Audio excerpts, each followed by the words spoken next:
একটা ছেলে একটা মেয়ের সাথে হারাম সম্পর্কে জড়িয়েছে বা বিবাহ করেছে, যেটাই হোক, সে তার সঙ্গীর কোনো অধিকার নষ্ট করছে কিনা এটা হলো বিষয়। অধিকার যদি নষ্ট না করে, তার প্রাপ্য, তার অধিকার, তার চাওয়া সব যদি পূরণ করে, সে যদি এখানে আরেকজনের সাথে সম্পর্ক করে, সমস্যাটা কোথায়? মুসলমান বলুন, হিন্দু বলুন, খ্রিস্টান বলুন, বৌদ্ধ বলুন, নাস্তিক বলুন, যেই বলুন না কেন, পৃথিবীর কোন সমাজের মানুষ এটাকে নৈতিক মনে করে না। কেন মনে করে না বলেন তো? সমস্যা কোথায়? মানে কেন সব সমাজ খারাপ মনে করে? ইসলামে তো খারাপ আছেই, অন্যরাও খারাপ মনে করে কেন? কারণ এটা একটা বেইমানি, এটা একটা প্রতারণা, তাই না? এটা তার সাথে একটা ছলনা। তাকে ভালোবাসার কথা বলছে, উচিত একজনকে সব ভালোবাসা দেওয়া। ভালোবাসা ভাগ করে যদি বলে যে না, তোমাকে 50% দিলাম, আরেকজনকে 50% দিলাম, এটা কোনো সমাজ মানবে না, তাই না? বলবে না 100% দিতে হবে। তাহলে কিছু ভালোবাসার ভাগ আরেকজনকে দিলে এটা যদি সব সমাজে অগ্রহণযোগ্য হয়, অনৈতিক হয়, অন্যায় হয়, ইসলাম এর চাইতে আরো এক কাঠি এগিয়ে এবং সরস। কিভাবে আমি ব্যাখ্যা করছি।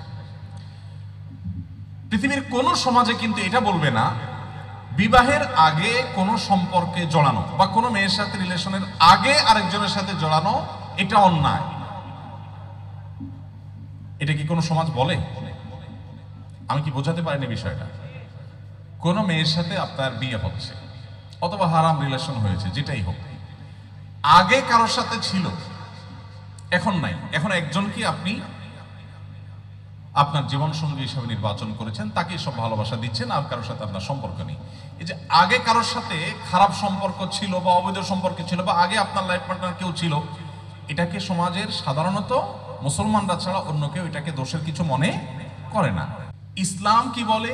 ইসলাম বলে তোমার জীবনে যিনি আসবেন জীবন সঙ্গী সঙ্গিনী হয়ে, তার জন্য তোমার সমস্ত ভালোবাসাগুলোকে জমিয়ে রাখতে হবে। এগুলো কোথাও তুমি আর খরচ করতে পারবে না।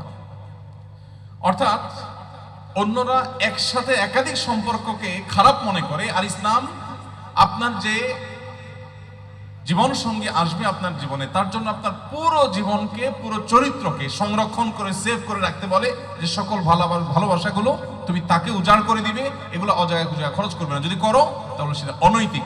পৃথিবী যেটাকে অনৈতিক মনে করে, ইসলাম তার চাইতে এক কাঠি এগিয়ে মানুষকে নীতি এবং নৈতিকতার শিক্ষা দেয়। যদি ইসলাম মানুষ অনুসরণ করে, আমাদের জীবনে আমরা ধারণ করতে পারি, তাহলে আমাদের দাম্পত্য জীবনের সুখ কতটা হতে পারে এটা দেখবার জন্য আপনাকে বই পুস্তক খুলতে হবে না, গুগল করতে হবে না, নেটে সার্চ দিতে হবে না। আপনি শুধুমাত্র আপনার সমাজ ব্যবস্থাতে, আমাদের দেশের কথা যদি বলি, অধঃপতন চলছে, ঘরে ঘরে অধঃপতন হয়েছে। এরপরও আমাদের সমাজে স্বামী স্ত্রীর সাথে যে সম্পর্ক, যে রিলেশন, যে ভালোবাসা, যে বোঝাপড়া, যে বন্ডিং আছে, এর সাথে আপনি পশ্চিমাদের যে পারিবারিক কালচার আছে সেগুলোর সাথে কম্পেয়ার করেন, আপনি দেখবেন যে আমাদের পরিবারগুলো এখনো তাদের তুলনায় জান্নাতে আছে।